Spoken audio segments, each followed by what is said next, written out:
선생님 안녕하세요. 네, 안녕하세요. 천운이라는 거는 굉장히 좋은 걸로 알고 있는데 네. 태어날 때부터 이런 천운을 갖고 태어난 사람들이 있나요? 있습니다. 하늘 천자에 말 그대로 재수 운자, 하늘의 운기를 타고난 사람, 하늘의 명을 받은 자. 우리가 이제 일상적인 어떤 그 사람들로 이렇게 본다면은 나라님, 대통령이 되었던, 참 큰 정치하시는 정치인이 되었던, 아니면은 대기업의 총수들, 나라의 운기와 재물과 많은 사람을 거느릴 수 있는 사람.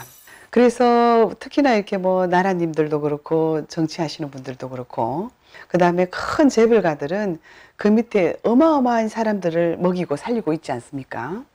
우리 이제 그런 분들을 나라의 운기와 어떤 하늘의 명을 받은 사람, 천명을 받은 사람이다. 하늘의 명을 받은 사람이다. 많은 사람을 거느릴 수가 있다. 큰 나무가 되어서 그 밑에 많은 사람을 그늘에 이렇게 둘 수 있는 그런 사람을 우리가 천운을 가진 자 그럽니다. 그래서 이제 그런 분들은 일단 우리 일단 일반적인 어떤 사람들하고는 생각이나 어떤 행동하는 것이 되었던 마음가짐이나 여러 가지 계획이나 포부가 많이 틀려요. 우리 한 가정으로 볼 때도 아빠를 남편, 엄마는 기주 부인 이렇게 하는데 가장 소공동체에서 이렇게 한 마을이 되고 한 시가 되고 이렇게 넓어가지 않나요? 근데 이제 나라님 이렇게 정치하시는 분들 또 큰 대기업가들은 어마어마 많은 사람들을 거느려서 먹이고 살리고 다 맡고 있는 어떤 그런 분들은 이 천운을 가지신 분들은 첫째는 마음을 잘 써야 됩니다. 금방 어렸을 때는 알 수가 없죠. 부모 밑에 자라는 동안에. 근데 그 천운을 가진 사람들이 결코 행복하게 크진 않았어요. 보통 우리가 그 자리에 가 있는 모습만 보잖아요. 근데 그 자리에 가기까지 어떠한 사람도 절대 행복만 가지고 있지 않았습니다. 우리가 그 자리 그 모습만 보니까 그렇죠? 우리가 말 그대로 이렇게 그 어떤 자리에 어떠한 그 당상이 되기까지 엄청난 고뇌와 고통과 번민과 그 사람이 그 몫을 가질 때까지 엄청난 우리가 이제 쇠를 다루듯이 그러한 천운을 가진 사람한테는 더 그런 당김이 많습니다. 쇠를 다루는 어떤 그런 고통과 번민이 있었습니다. 그래야만이 그 사람이 정말 천운을 가진 자가 돼요. 천운을 가졌는데 아무 고통도 없고 번민도 없이 그냥 그 자리에 갔다. 아무 쓸모짜기가 없습니다. 쇳덩어리 가지고 그냥 맞기만 맞으면 그냥 무기가 되겠죠. 그래서 천운을 가진 사람, 우리가 나라님이 되든 정치가가 되든 대기업가에 뭐 물론 조상공덕도 대단하시죠. 근데 그분이 그러한 자리에 가기까지는 엄청난 번민과 고통과 괴로움과 그 속에서 이루어졌습니다. 그래야만 그 사람이 참으로 인간다움을 가질 수가 있어요. 그 다음에 정말 힘든 사람의 고통을 알 수가 있습니다. 행복만 하였다. 항상 밥만 먹고 너무나 따뜻하게 지내서 고통을 모릅니다. 어떻게 병들고 힘들고 가난한 그 사람들의 마음을 어떻게 알겠습니까? 하물며 우리 이 신제자들도 사실은 천운으로 신제자들이 되었죠. 근데 이 신이 오기까지 절대 편안하지 않았어요. 신제자가 오기까지 아마 엄청난 고통 없이 신제자 된 사람 한 사람도 없어. 죽고 살기가 와야 신이 옵니다. 행복하였다. 뭐 누가 신을 하겠어요. 근데 지금 나라님 정치하시는 분들, 대기업가들, 또 이런 우리한 이렇게 천신의 제자들 어마어마한 고통 속에 살기와 죽기와 고통 속에 자리가 오는 거예요. 그래서 천운을 받은 사람들은 첫째는 그러한 고통 중에 왔는 만큼 우리가 가장 좋은 것을 주는 것만큼 또 가장 불행도 항상 가까이 있거든요. 그래서 우리가 행복한 것만 생각하면 안 되고 등 따시고 배부른 것만 생각하면 안 되고 항상 너무너무 좋은 것 뒤에는 너무 나쁜 것도 항상 극과 극을 가지고 있어요. 그래서 특히나 이게 정치하시는 분들이 되었던 대기업 총수가 되었던 이런 분들은 내가 돈이 많다고 내가 권력을 가졌다고 내가 등이 따시고 배부르다고 거기에 안주하시면 안 됩니다. 정말 이런 민중의 힘들고 고통스러운 것들을 헤아릴 수 있어야 돼요. 내가 고생스러웠던 것을 항상 생각하고 있어야 됩니다. 그래야만이 내 이 천운을 다 하고 갈 수가 있어요. 내가 이 왔는 이 천운을 다 못하고 내 일심만 편하다. 하늘에서 엄청난 큰 천벌이 옵니다. 천운에 반대되는 말은 천벌이거든요. 천운을 주었다 이 말이야. 그냥 일반 사람들한테 줄 수 없는 엄청난 것을 주었을 때 우리 인간 세상에 살아있는 그 내 명을 다하는 동안에 그거를 나누고 뻗어서 많은 사람들한테 주라고 주었다 이 말입니다. 근데 그것을 나누지 않고 내 일심만 포시랗게 살았다. 엄청난 천벌이 따라갑니다. 아무리 돈을 주고 권력을 주었으면 무엇할까요? 그 자손은 또한 그 천벌은 천대 만대까지 또 따라가거든요.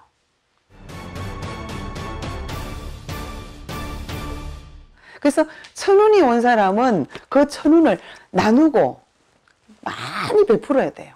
대기업 총수들도 돈이 엄청나게 많이 들어오기도 들어오지 않습니까? 그러면 그 천운을 나누고 베풀고 그래야만 천벌이 안 따라오는 거예요. 그러다 보니 우리 신제자들도 신이 왔기 때문에 이 신을 말 그대로 어떻게 하나요? 많은 사람들한테 구제중생하면서 살고 있지 않나요? 이 천운을 베풀어야 되는 거죠. 그러다 보니 많은 사람도 상담도 하게 되고 또한 산신제를 통해서 부적을 통해서 여러 가지 비방을 통해서 나누는 거죠. 우리는 또 그런 어떤 보람으로 살아가죠. 참 기쁘고 감사한 겁니다. 천운은 뭐 제가 받았다라는 것보다 나라님 하시는 일들, 정치가들, 대기업가들 다들 천운을 받으신 분들입니다.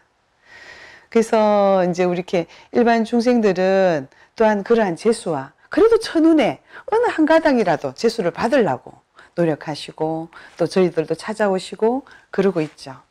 아버님. 말씀하세요. 편하게 말씀하세요. 저는 하늘이 도와주는 사주일까요? 그 천복을 누린다. 해당되는 사람인지. 천복, 하늘이 나를 돕는 사주. 그거는 잘 알고 질문을 하셔야 돼요. 뭔 줄 알고 질문을 하는 거. 이 하늘에서 내리는 사람이 천복을 가진 사람이잖아요. 이 사람이 과연 하늘에서 내린 사람이 과연 집에서 가만히 해서 먹고 놀고 쓰고 이 사람한테 천복을 내릴까요? 하늘에서? 아니죠. 이 사람한테 천복을 내려야 될 때는 이 사람은 나라를 구할 사람, 사람을 구할 사람, 여러 가지로 이 사람이 필요로 한 사람한테 하늘에서 복을 내리지 집에서 가만히 앉아있고 우리 무당 선생님한테 연락이 많이 오겠지 이런 사람한테 하늘에서 복이 내리겠습니까? 아니죠. 예를 들어서 성철 스님, 법정 스님 같은 사람은 세상을 사람을 구하고 가셨잖아요. 이런 사람은 뭐예요? 하늘에서 내린 사람이에요. 그죠?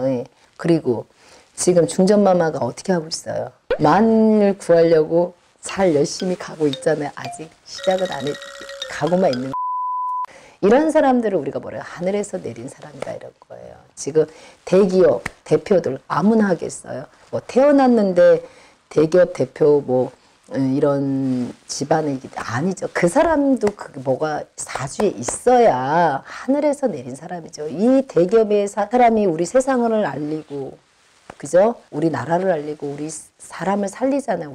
우리 대한민국을 살리는 거잖아요. 이런 사람이 바로 하늘에서 내리는 사주고 천복을 갖고 태어났다 이러는 거예요. 그리고 명이 진짜 태어나자마자 죽을 뻔했는데 예를 들어서 정말 누군가를 통해 만나서 명을 얻은 사람들 있잖아요. 진짜 이 1분만 늦으면 죽을 뻔했던 사람들 있잖아요. 뭐 심장으로 인해서든 뭐든 이런 사람들은 하늘에서 내린 복을 갖고 있다 이러지 그 7살, 8살이 넘어서는 그 말은 아무 때나 쓰면 안 되는 거 아닐까 싶어요. 하늘에서 내린 사람, 저 사람은 하늘에서 내린 천복이다. 그런 말 쉽게들 안 쓰잖아요.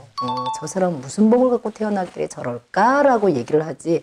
그래서 하늘에서 내린 복이라는 단어는 정말 세상을 알리고 나라를 살리고 많은 사람을 구원할 수 있고 그런 사람한테 해당되는 단어죠. 그 소리는 하늘에서 내리는 우리 정말 큰 스님들. 큰 스님은 누가 있어요? 저는 나가는 것 같아요. 저는 스님이 아니고 그렇게 훌륭하신 분들은 하늘에서 내린 사람이죠. 복을 다 내려버렸죠. 너는 세상을 살면서 사람을 구해라. 너는 세상을 살면서 많은 사람들을 인도해라. 그래서 이런 훌륭한 분들이 있고 저희들은 조상복 따진 것만 해도 바빠요. 어떤 조상이 나를 이렇게 도와주는 걸까?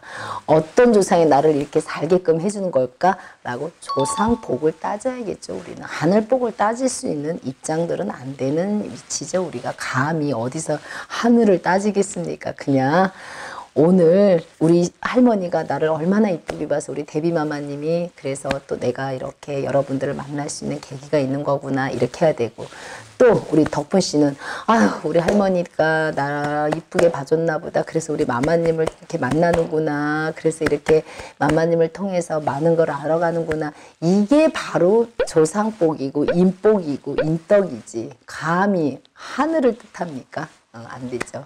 그래서 여러분들은 하늘의 복, 하늘을 나를 돕는 사주란 단어는 잠깐 머릿속에서 빼셔야 돼요. 그건 여러분들하고 과연 해당 사항이 몇 명이나 되겠어요. 제 채널을 통해서 시청자분들이 듣고 있는 분들이 많이 해당 사항이 없으실 것 같아요. 그렇다고 최고 높은 분들이 저희 방송을 보겠습니까? 안 보지요. 그러니까 또 그분들도 들을 이유가 없을 것이고 저희는 다 저희하고 비슷한 사람들 열심히 세상을 살아가고 있고 조금 부족한 건 있고 2%든 3%든 부족한 것 같고 마마님 채널을 통해서 알고 싶은 것도 있지만 궁금한 것도 있고 이런 거를 갖다가 우리가 같이 풀어나가는 거고 인생의 삶이라는 걸 꼭 여러분들하고 저희하고 같이 공부해 나가는 거예요. 공부.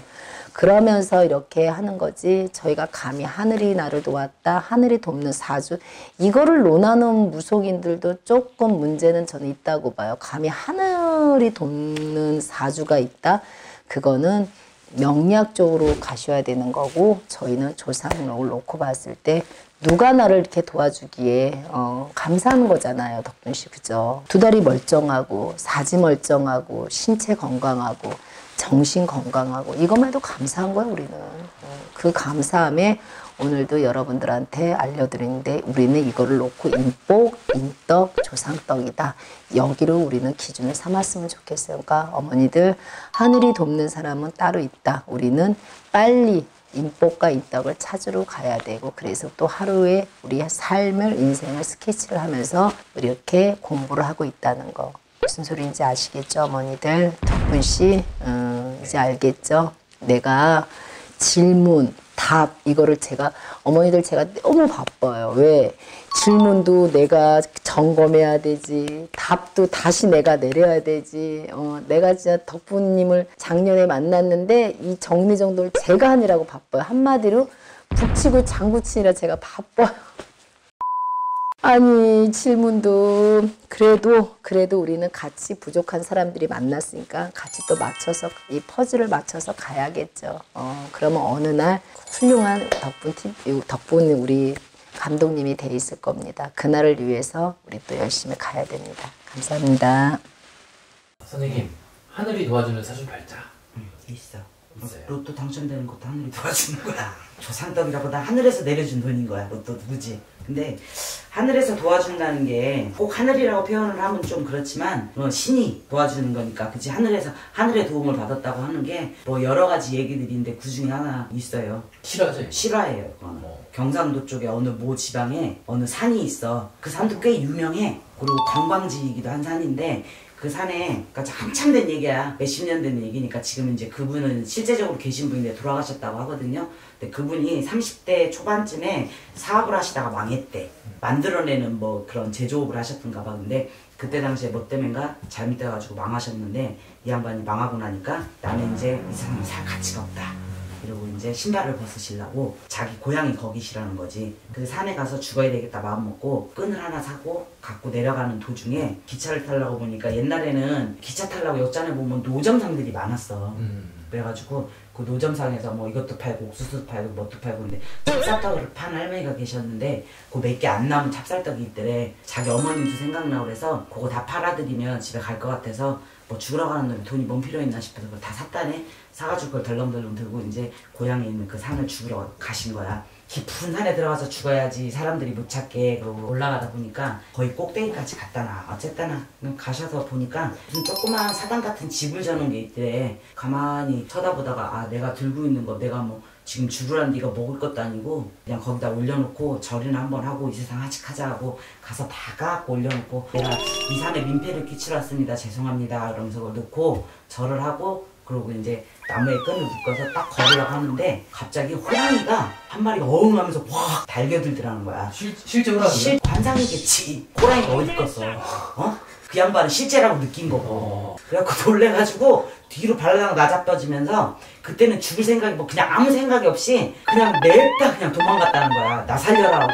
그리고 막 그 질로 산을 막 어떻게 내려왔는지도 모르고 내려와서 자기 고향집에 이제 딱 가서 잠을 자는데 어떤 할머니가 한 분 꿈에 딱 나타나셔서 그러시더래. 내가 너한테 받아먹은 게 있으니 나도 너한테 뭔가를 하나? 뭔가를 주겠다. 그러면서 꿈에서 딱 깼다는 거지. 그러고 나서 죽는 것도 실패하고 한번 죽으려도 안 됐으니까 살으란갑다 하고 다시 이제 서울로 올라오셔서 자기가 하던 공장인지 사무실인지 딱 갔는데 그때 전화벨이 한 통 탁 울리더래. 부도가 나가지고 아무것도 할 수 없는 상태인데 그때 주문이 들어오기 시작하고 이제 묶였던 재물이 있지 물품 대금 이런 것들이 들어오기 시작하더라는 거야. 그러면서 그게 1년 사이에 회생을 하신 거야 그 양반이. 그러니까 그게 하늘의 도움이겠지. 그렇지. 목숨 두고 했지. 사업도 다시 일으켰지.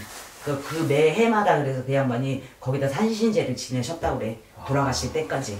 그래서 하늘의 도움을 받는다는 거는 진짜 내가 뜻하지 않은 선행을 베풀었을 때 그 덕이 나한테 돌아오는 게 진짜 하늘의 도움을 받는 사람들인 거지. 뜻하지 않고 아무런 사심이나 흑심 그치, 없이 사심이랑 흑심이 없었던 거야. 어떻게 보면 그 양반은 자기 삶을 포기하려고 그랬던 것 뿐인데 그때 당시에 그 양반이 진짜 그 말을 했대. 내가 이 산에 민폐를 끼치러 왔으니 죄송하다고. 죽으러 간 거니까. 그러면서 절을 하고 나오셨는데 그런 일이 생겼다고 하더라고. 그래서 하늘의 도움 받는 사람들은 평소에도 선행을 베풀었다는 거야. 그 사람은 기차를 타기 전에도 선행을 베풀었잖아, 그지? 자기 어머니가 생각나니까 다 사주면 그 양반은 이제 장사를 그만하시고 갈 것 같으니까 그걸 다 샀다는 거야. 그것도 그냥 일부러 마음먹고 한 건 아니지만 그 사람 평상시에 그랬던 사람인 거예요. 그래서 하늘의 도움을 받고자 하고 하늘의 도움을 받는 사람들은 대부분 보면 평상시에 행실이 굉장히 좋았다라고 볼 수 있는 거예요. 잘해.